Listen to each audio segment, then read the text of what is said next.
Vamos falar agora de alguns conceitos importantes que a lei prevê. Bem, o artigo 6º da nova lei de licitações, ele traz uma série de definições que são importantes para ser, vamos dizer assim, conhecidos e aplicados na prática, seja no processo licitatório ou seja na execução dos contratos. A primeira questão é a definição de serviço e definição de obra. A Lei 8.666, ela teve dificuldade em definir o que era serviço e o que era obra, né?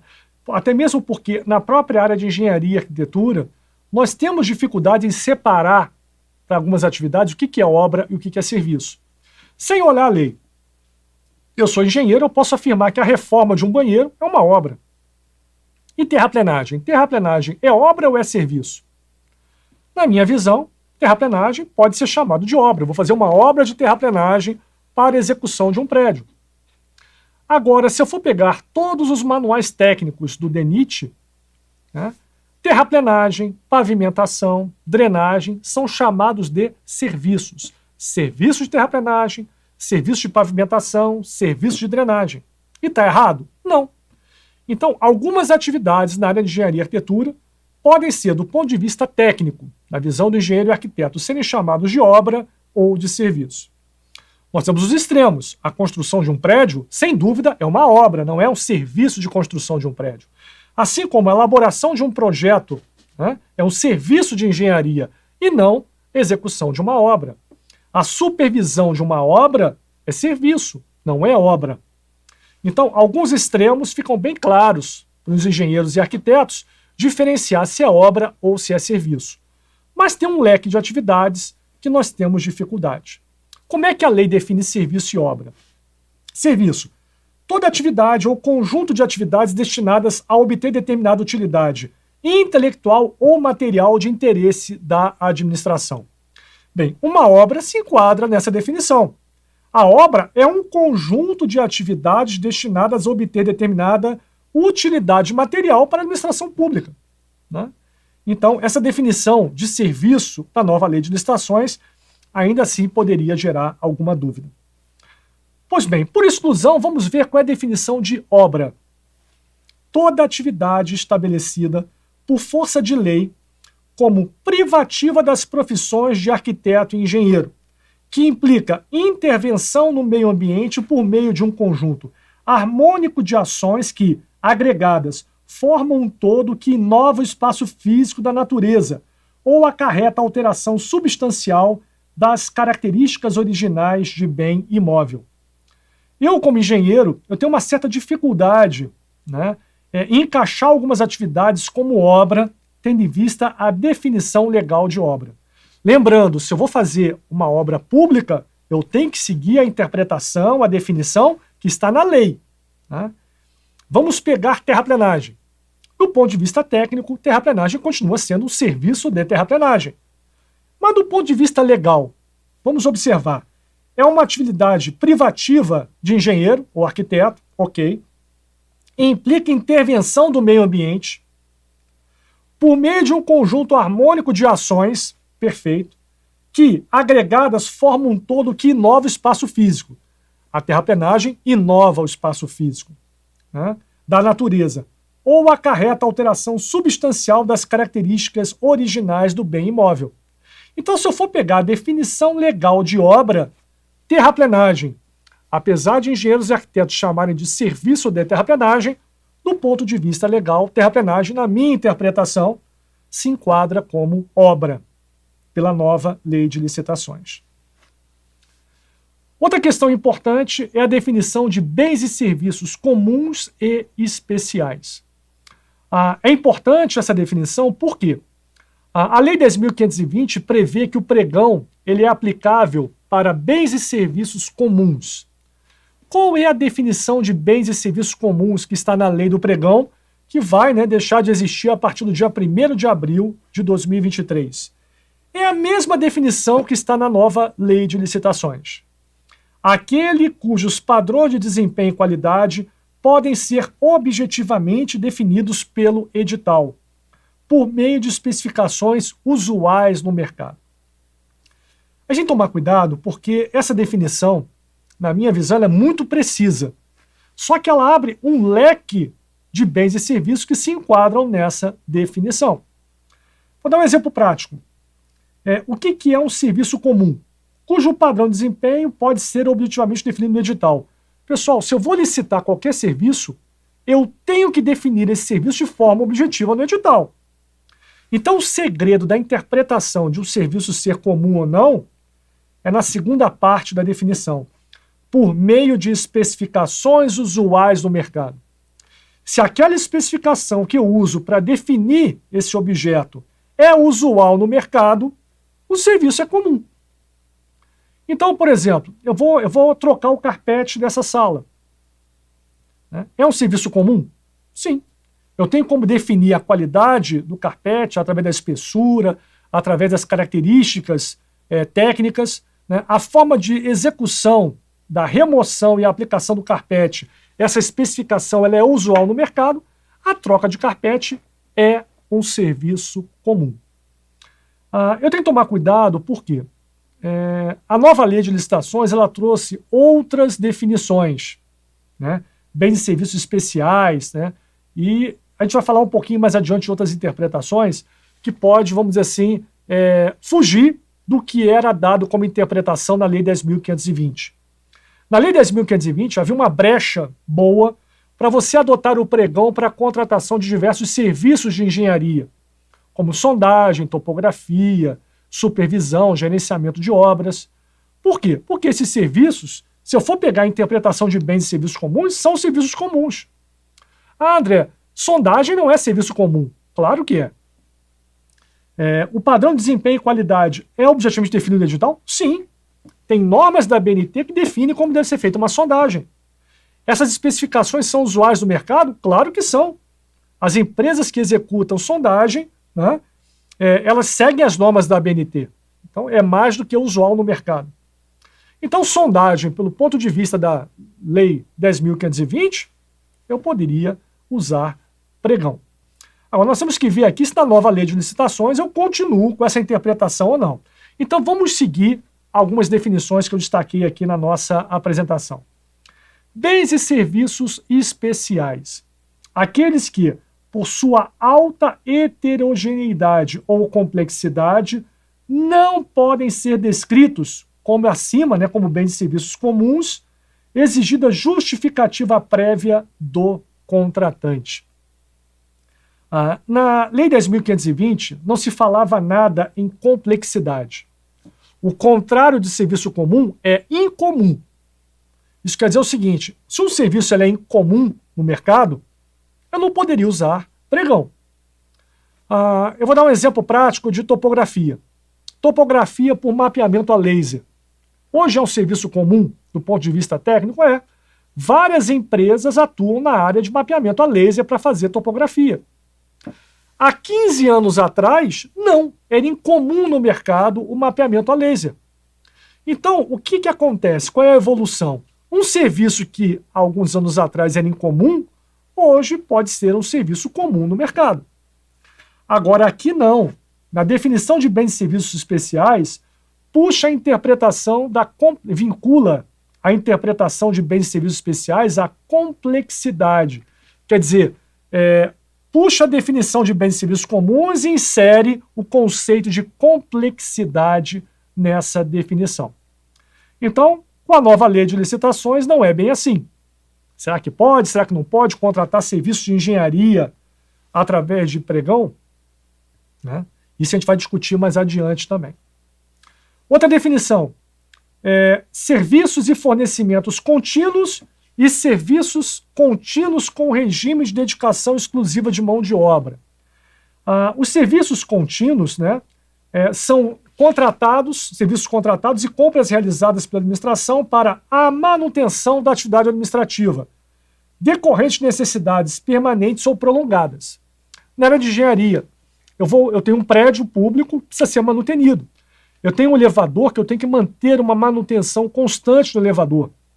Muitas prefeituras exigem, através de suas normas municipais, esse tipo de contratação de manutenção, até mesmo para o funcionamento daquele prédio.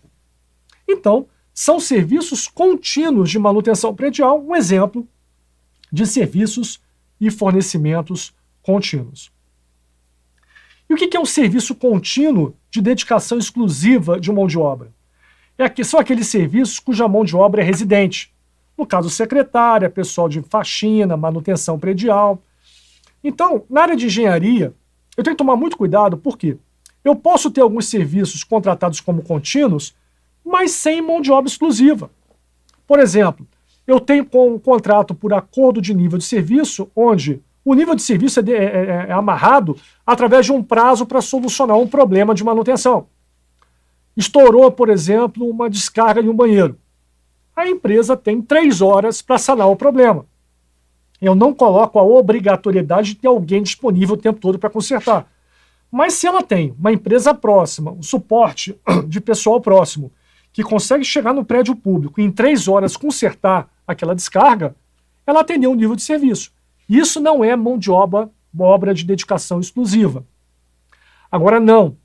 Eu quero manter uma equipe porque o prédio tem uma manutenção complexa e para algumas atividades não podem ser interrompidas.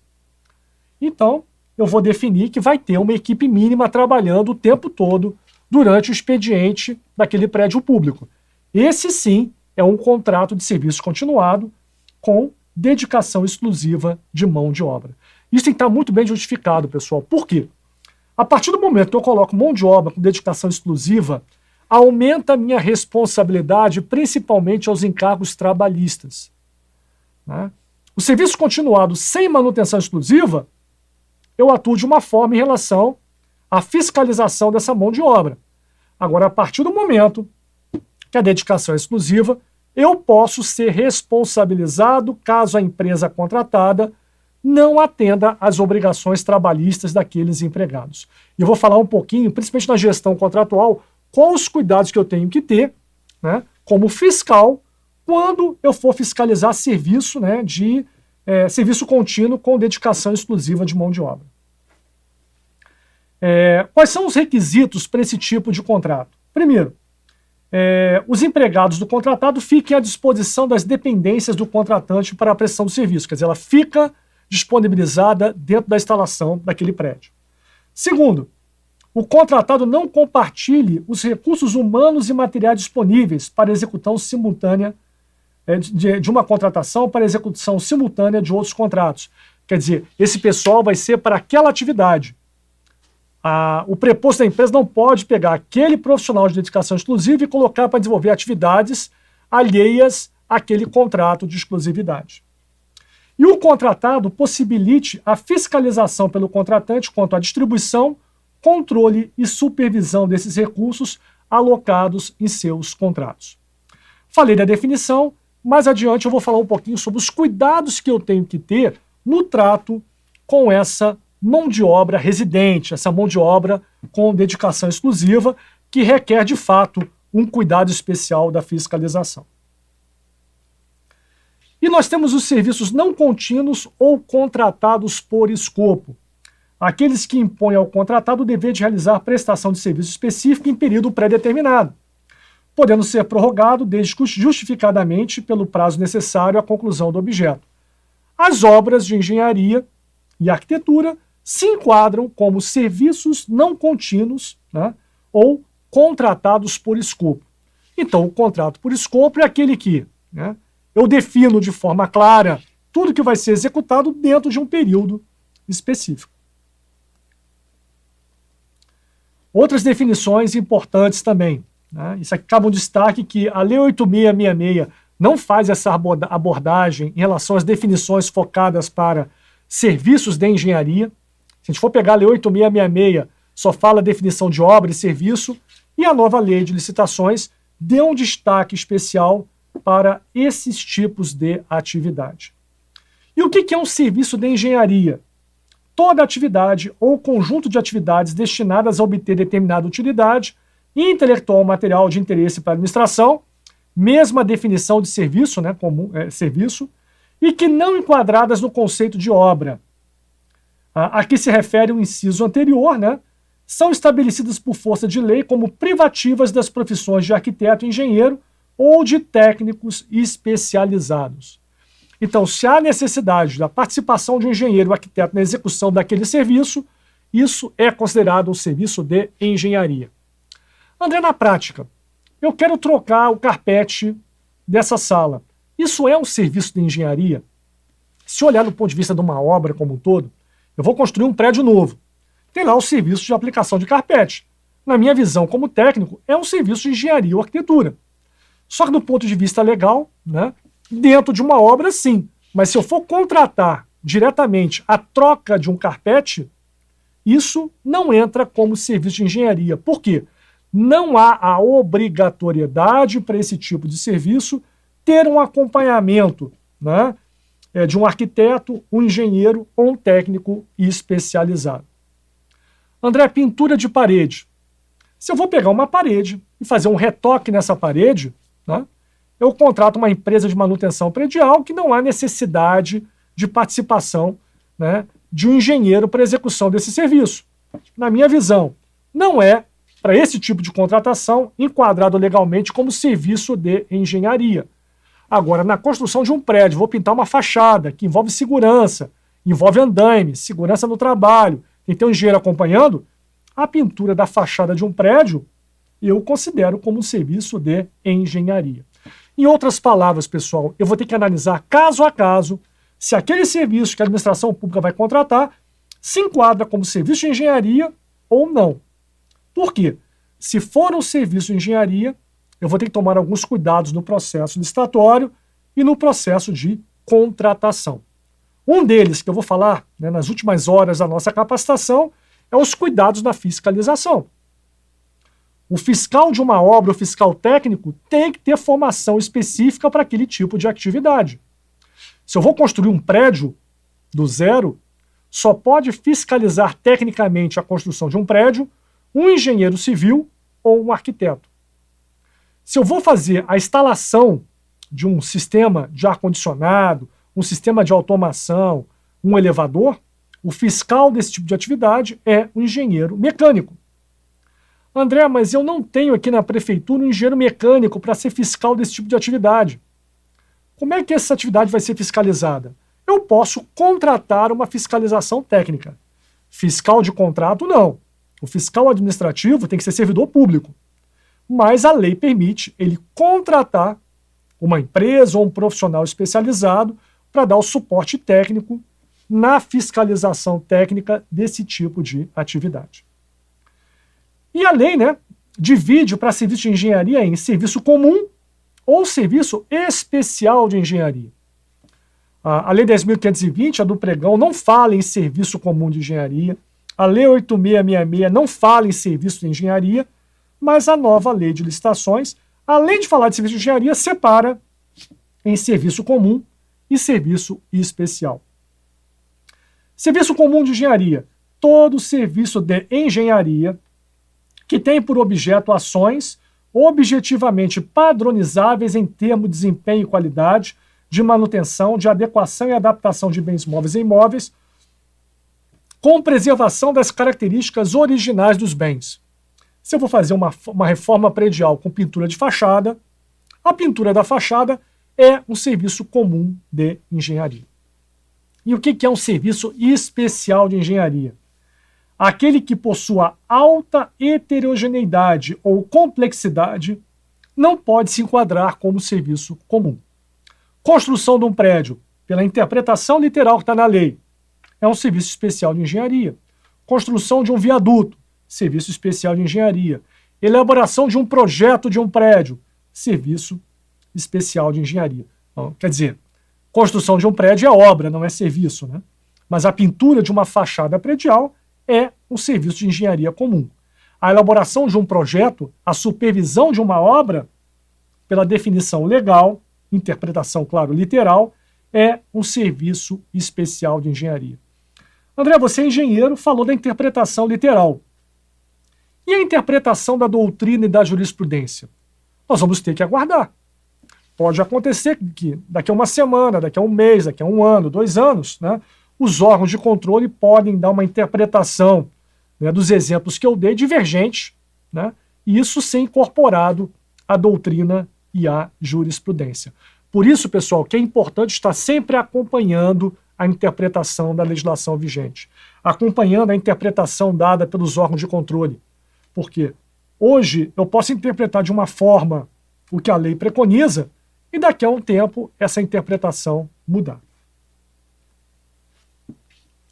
E nós temos também a definição de obra, serviço e fornecimento de grande vulto, né, de alto valor. A lei amarra de forma objetiva esse valor, né, 200 milhões de reais. Então, obras de grande vulto, acima de 200 milhões. Tá? Então, a lei foi bem precisa em relação a essa definição. Até mesmo porque, quando eu faço contratos de obras e serviços de grande vulto, eu tenho alguns cuidados especiais que eu vou falar mais adiante também. Bem, agora a gente vai falar um pouquinho sobre a definição do escopo do contrato, né? Como eu falei anteriormente, o sucesso de uma boa contratação é o antes e o depois do processo licitatório. Antes, fazer um projeto de especificação bem feito, um edital, uma minuta de contrato, e depois fiscalizar bem. E como eu falei, vou repetir isso o tempo todo, o antes e o depois. Vamos falar um pouquinho do antes. Como é que eu defino aquilo que eu vou contratar? Pessoal, se eu definir mal o escopo, né, isso dá uma margem de interpretação para as licitantes, para mais ou para menos da expectativa de quem está contratando. E aquele que vai apresentar, né, um valor menor, ele está o quê? Ele está focando em algo a menos da expectativa de quem está contratando. Isso vai dar problema durante a fiscalização do contrato. Então é importante que a definição do escopo do contrato seja o mais precisa possível, independentemente do regime de execução. Eu vou falar lá na frente sobre contratação integrada, semi-integrada, anteprojeto, né? E no início, com a aplicação da contratação integrada, houve muita dúvida da definição do escopo. Até onde eu vou com o anteprojeto, né? Isso aqui é suficiente para atender minha necessidade de licitação? Não é, né? Por isso, pessoal, que é importante, independente da ferramenta que você use para definir o escopo, seja um termo de referência, seja um projeto básico, um projeto executivo, um anteprojeto, você seja o mais preciso possível e você normatize o que vai estar dentro desse escopo. A lei ela é bem precisa quando eu adoto o termo de referência. Quando eu vou contratar obras e serviços de engenharia, eu adoto o projeto básico ou o anteprojeto para definir o escopo do contrato. A gente usa o termo de referência para a contratação de serviços, né, outros bens, mas também esse nome, termo de referência, é muito utilizado quando eu vou contratar serviço de engenharia, como projeto, supervisão, gerenciamento. Mas independentemente do nome que eu uso para definir o escopo, vamos ver aqui o que a lei fala que tem que ter nesse termo de referência. Primeiro, definição do objeto, incluído sua natureza, quantitativo, prazo do contrato e, se for o caso, a possibilidade de prorrogação. Então a gente observa que a definição do objeto é ampla, não é somente o produto que eu vou ter no final. É todos os fatores que afetam a elaboração desse produto. Prazo, quantidade, natureza. Eu vou ter a fundamentação da contratação, que consiste na referência aos estudos técnicos preliminares, ou, quando for possível, divulgar esses estudos no extrato das partes que não contiverem informações sigilosas. Então, quer dizer, a fundamentação da contratação baseado em estudos prévios que me levou à necessidade da contratação. C, a descrição da solução como um todo. Então, eu tenho um objeto que vai ser executado, um serviço, por exemplo, de um projeto de um prédio, eu vou ter que, né, descrever como é que vai ser desenvolvida essa solução. Se o projeto vai ser em estrutura metálica, em estrutura de concreto, né, o número de pavimentos, o padrão de qualidade que eu quero daquela edificação quando eu contrato um projeto, se eu contrato uma supervisão de uma obra, por exemplo, de arruamento, uma obra rodoviária, eu tenho que fazer um acompanhamento técnico, né, tecnológico da execução da terraplenagem, quais são os ensaios que vão ser incorporados nessa supervisão, os modelos de relatório, tudo isso, né, vai estar dentro do termo de referência. Os requisitos de contratação, quer dizer, os critérios de aceitabilidade, né, as condições de habilitação da empresa que vai prestar o serviço, o modelo de execução do objeto, que consiste na definição de como o contrato deverá produzir os resultados pretendidos desde o seu início até o seu encerramento. É muito comum em contratação de supervisão, gerenciamento de obra, dependendo do vulto da obra, eu ter uma equipe mínima trabalhando de forma, vamos dizer assim, exclusiva naquela obra, né? Dedicação plena na execução daquela obra. Então isso tem que estar definido, porque isso tem custo para a empresa contratada. Ah, não, vou precisar só um engenheiro civil porque é um prédio médio, né, de 5 andares, eu não preciso ter outros especialistas acompanhando full time. Ou não, esse prédio aqui eu não preciso ter um engenheiro o tempo todo. Eu tendo um engenheiro durante metade do dia, todos os dias, atende perfeitamente a execução daquela obra. Então isso tem que estar bem claro, de tal forma, no escopo do contrato, de tal forma que eu consiga transmitir para os licitantes a minha real necessidade e o que vai ser cobrado durante a execução da obra ou serviço. O modelo de gestão do contrato, que descreve como a execução do objeto será acompanhada e fiscalizada pelo órgão ou entidade. Então, via de regra, o fiscal tem acesso a todas as instalações, né, de onde está sendo executado o objeto, ele tem acesso a todas as informações geradas, os critérios de medição e pagamento. Isso é um aspecto importante, por quê? A partir do momento que uma empresa ela elabora a sua proposta, o critério de medição vai definir quando que ela vai receber cada parcela de pagamento. E é importante ela ter essa informação porque, em contratos públicos, via de regra, salvo raríssimas exceções, que eu vou falar mais adiante, você não pode pagar antecipadamente por um serviço ou por um produto. Então, os pagamentos eles são postergados. O que é comum acontecer? Eu vou começar a execução de uma obra ou de um serviço, por escopo, no dia 1º de janeiro.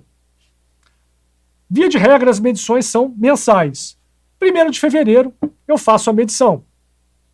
Durante todo o período de janeiro, a empresa tirou dinheiro do bolso para pagar mão de obra, para pagar material à vista. Então, ela está entrando com despesa e a medição aconteceu dia 1º de fevereiro. Só que o critério de pagamento, a medição é mensal, o pagamento é 30 dias após a medição. Ela vai receber o pagamento dia 1º de março. Então, além de passar o mês de janeiro tendo despesa, mês de fevereiro, ela vai estar pagando pessoal, pagando material à vista, pagando parcela de material comprado a prazo no mês anterior e realizando suas despesas. Em outras palavras, ela começa a ter receita 2 meses após o início da obra. Mas as despesas começam de imediato no início da obra. Logo, existe uma defasagem temporal entre receitas e despesas. Essa defasagem temporal gera um encargo financeiro para a empresa. André, mas a empresa ela tem capital de giro. Sim, só que esse capital de giro não fica parado. Esse capital de giro está gerando um rendimento para a empresa, uma aplicação financeira. Logo, independente de ela ter capital de giro ou não, ela tem um custo financeiro fruto da defasagem entre receitas e despesas. E André, eu pago isso a ela? Sim. Você paga à empresa esse valor indiretamente. Aonde? No que a gente chama de BDI, bonificações e despesas indiretas. Eu vou falar mais adiante, mostrar um exemplo prático de como se elabora um BDI. Só que existe lá uma parcela do BDI chamada encargos financeiros. Para que serve esse encargo financeiro no BDI? Para pagar essa defasagem temporal entre receita e despesa. Logo, uma empresa não pode chegar para o fiscal e alegar: eu estou financiando a obra e não estou recebendo nada por isso. Ela está recebendo sim, lá no BDI, nos encargos financeiros. André, como é que ela calcula esse valor? Vamos lá. A gente que faz o edital, a gente não vai executar a obra. Então, nesse caso específico, os valores são padronizados, muitas vezes pelos órgãos de controle. Então, na esfera federal, o TCU preconiza quais são as parcelas de percentual de BDI. Por exemplo, encargos financeiros, eu tenho uma parcela definida. É isso que eu vou usar no preço de referência. Agora, a empresa ela vai colocar como encargo financeiro o valor calculado por ela. Baseado no quê? Num fluxo de caixa de receitas e despesas. Bem, o fluxo de caixa de despesas ela vai calcular baseado no quê? No cronograma físico de execução e na programação das aquisições dos insumos e serviços que ela vai contratar. Então, dependendo da forma como ela vai contratar o fornecimento de material, mão de obra, ela tem um fluxo de despesas. E o fluxo de receitas vem exatamente do critério de medição e pagamento, que, via de regra, ela vai pegar as parcelas de medição e defasar 2 meses do início da obra. Com isso, ela tem um fluxo de caixa de receitas e despesas. E ela vai pegar, transportar esses valores no tempo até a data inicial do contrato e ver qual vai ser a diferença entre, né, o valor que ela previu de lucro e o quanto, né, esse custo financeiro comeu do lucro dela. Essa diferença ela vai incorporar no seu BDI. É claro que o processo é iterativo, né, mas, resumidamente, é isso que as empresas deveriam fazer para calcular o encargo financeiro e elaborar o seu BDI. André, a empresa não fez nenhuma dessas contas. Ela estimou o valor e colocou. Ela está errada? Não. Isso é uma decisão comercial dela. Se ela não fez essa conta, não fez essa memória de cálculo e incorporou isso no BDI, ela assumiu esse risco. Se ela assumiu esse risco, ela não pode transferir esse risco para a administração pública. Em outras palavras, pessoal, não tem sentido ela cobrar esse encargo financeiro fruto da defasagem gerada pelo critério de medição e pagamento. André, eu posso mudar esse critério de medição e pagamento? Se for permitida a mudança por questões legais, você tem que fazer uma redução do valor do contrato. Por quê? Porque aquela condição inicial, eu estou ressarcindo ela pelos encargos financeiros. Tá, ok? Então, muito cuidado quando mudar critério de medição e pagamento durante a execução do contrato. Porque se você muda o fluxo de caixa de forma favorável à empresa, você está dando para ela um benefício não previsto no edital. Logo, você vai estar ferindo o quê? Além da vinculação ao instrumento convocatório, você está ferindo o princípio da isonomia, o princípio da igualdade. Toda vez que você dá uma vantagem, um favorecimento à empresa contratada, que, se fosse dado lá na licitação, abriria a oportunidade de outra empresa reduzir o valor da sua proposta, você está ferindo o princípio da isonomia. Então, sempre faça esse exercício toda vez que você for fazer um aditivo contratual. Volta lá na licitação. Se eu tivesse feito isso lá atrás, isso mudaria a posição entre as licitantes? Isso permitiria uma licitante nova entrar e ganhar? Se, hipoteticamente, isso acontecer, você não pode fazer essa alteração contratual. Tá? Essa é uma regrinha que é bom guardar sempre. Forma e critérios de seleção do fornecedor. Isso é um aspecto importantíssimo, principalmente para obras e serviços de engenharia. Nós sabemos que o critério de aceitabilidade de propostas, via de regra, é o menor preço. E eu falei inicialmente que a culpa dos contratos não terem êxito, muitas vezes, é colocada no preço, indevidamente. Mas, na verdade, não. Né? Eu tenho que fazer uma boa fiscalização e tenho que fazer um bom edital, um bom projeto, uma boa especificação técnica. E lá no edital, no termo de referência, tem aqui, forma e critério de seleção do fornecedor. As condições de habilitação do fornecedor, daquele serviço, devem estar previstas no edital, de tal forma que eu consiga evitar que empresas não capacitadas participem do processo licitatório. Mas, André, vamos lá. Como é que eu comprovo isso para obras e serviços de engenharia? Eu vou exigir as certidões, né, os atestados técnicos que comprovam a experiência prévia do profissional e da empresa.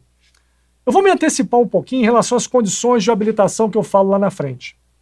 A empresa, ela não tem acervo técnico de engenharia. Quem tem o acervo é o profissional. Só que uma coisa, o profissional, ele executou uma obra contratado por uma empresa construtora. Bem, como é que a construtora demonstra lá na frente que ela tem capacidade operacional para executar determinado serviço? Baseado no acervo técnico daquele profissional contratado por ela naquela época.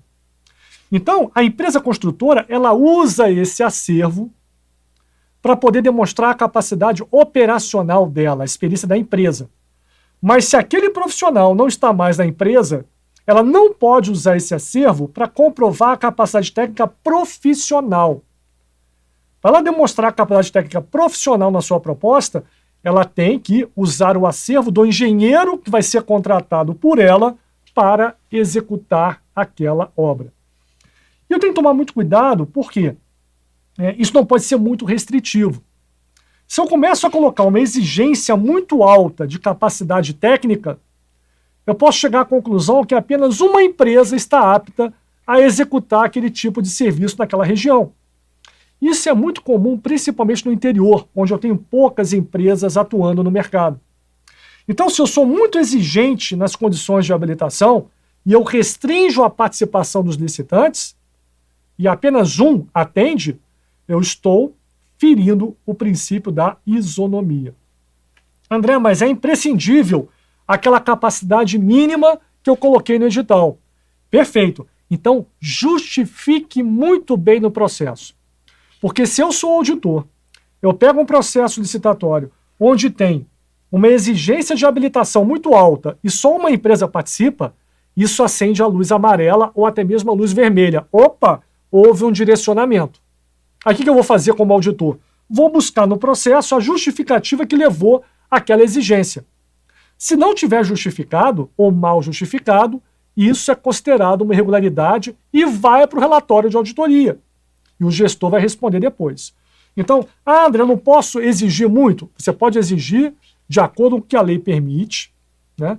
E se essa restrição que essa exigência que você colocou se tornou restrita, você tem que documentar no processo a justificativa para se concluir que aquela exigência é necessária para a execução daquele objeto.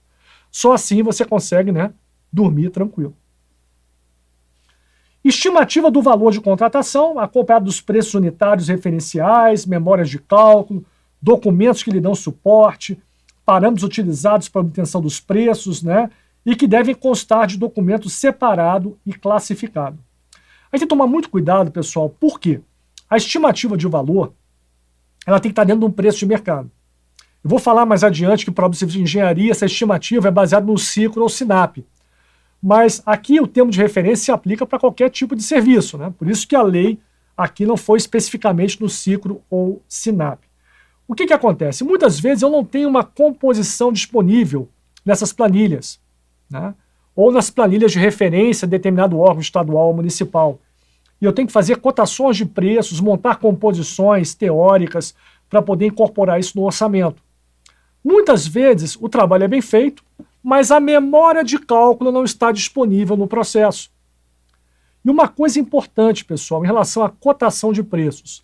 Se você for fazer uma cotação de preço para montar uma composição ou uma cotação de preço de um insumo que vai ser incorporado no orçamento, muita gente pensa que 3 cotações atende, né, às exigências dos órgãos de controle.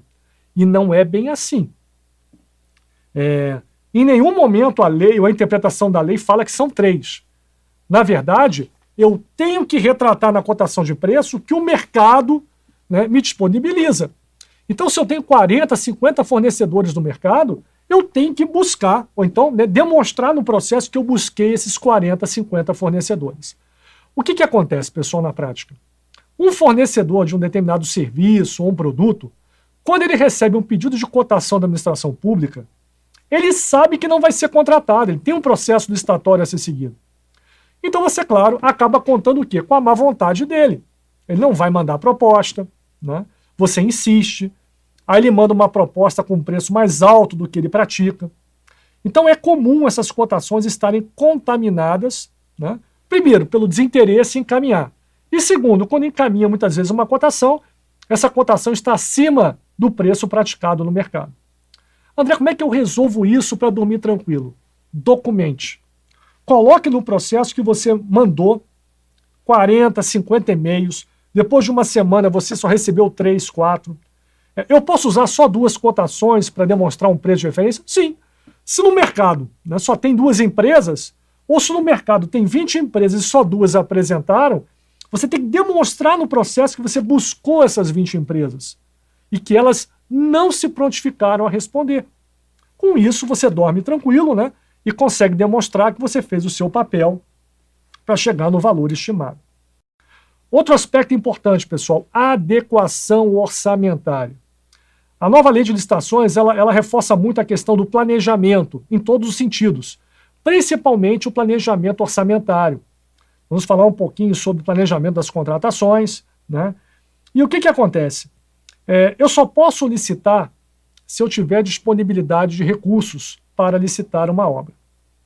O que acontece muitas vezes é o seguinte: como demonstrar essa disponibilidade de recursos, essa previsão de recursos para executar a obra? Se eu sou do governo federal, saiu o orçamento da União aprovado, né? A aprovação do orçamento da União já, né, vamos dizer assim, já é uma comprovação de que eu tenho disponibilidade orçamentária para licitar aquele objeto. Mas a gente sabe que muitos aqui, né, que estão assistindo a gente, trabalham em prefeituras, em estados, e recebem muito recurso federal através de convênios. André, eu assinei um convênio com o governo federal, já foi publicado no Diário Oficial. Isso já é considerado, né, previsão de recursos para executar, né, aquele contrato? Sim. Você documenta isso no processo e usa como referência, né, a publicação no Diário Oficial daquele convênio assinado com o governo federal. Isso já é previsão de recursos para executar aquele empreendimento. Agora tem que tomar cuidado, por quê? Uma coisa é previsão de recursos para licitar. Você pode, fase interna, eu posso atuar a qualquer momento. Fase externa, só com a previsão de recursos. Agora, para assinar contrato, eu tenho que ter orçamento disponível. Então, se não tem contrapartida naquele convênio, não chegou recurso do governo federal, eu concluí o processo licitatório, eu estou ok. Posso assinar contrato? Não. Porque se eu não tenho disponível, né, o crédito orçamentário e fazer o empenho para assinar o contrato, eu não posso assinar esse contrato ainda. André, não assinei o contrato, eu perdi a licitação? A princípio, não. Né?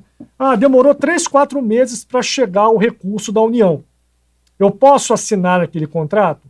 A princípio, sim. Por que a princípio, André? Porque eu tenho que analisar a vantajosidade para a administração pública em salvar uma licitação antiga. Eu já passei por uma situação dessa. A gente licitou no final de ano, né, um determinado serviço de engenharia, e o que aconteceu? O recurso foi anulado. Houve perda de empenho. Não havia empenho disponível. A gente suspendeu a licitação, estava lá homologada, tudo certinho, mas não revogamos a licitação por interesse público. Mantivemos. Aguardamos a virada do ano. E naquela época o orçamento da União demorou muito para sair. Então passou mais de 6 meses. Conclusão, para eu ter recurso disponível para contratar aquele serviço. Nesse caso específico, eu tenho que analisar se ainda é vantajoso manter aquele contrato.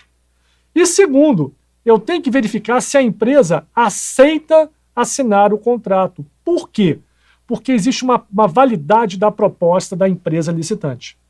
A Lei 8.666 previa a validade de 60 dias após a entrega da proposta. A nova lei de licitações, a gente vai mostrar mais adiante, ela deixa isso amarrado no edital. André, então eu vou colocar uma validade de proposta de 1 ano.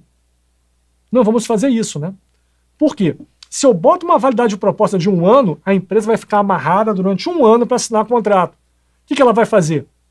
Ela corre o risco, daqui a 1 ano o valor está defasado. E ela incorporar essa defasagem na proposta dela. E isso gerar o quê? Um sobrepreço nessa contratação. Então não adianta eu colocar prazos muito longos para ter uma vantagem e lá na frente, né, eu tenho sucesso na contratação porque deixou de ser vantajoso para a administração. Por isso que é importante, e a lei dá margem para isso, eu analisar quanto tempo demora em média o meu processo licitatório.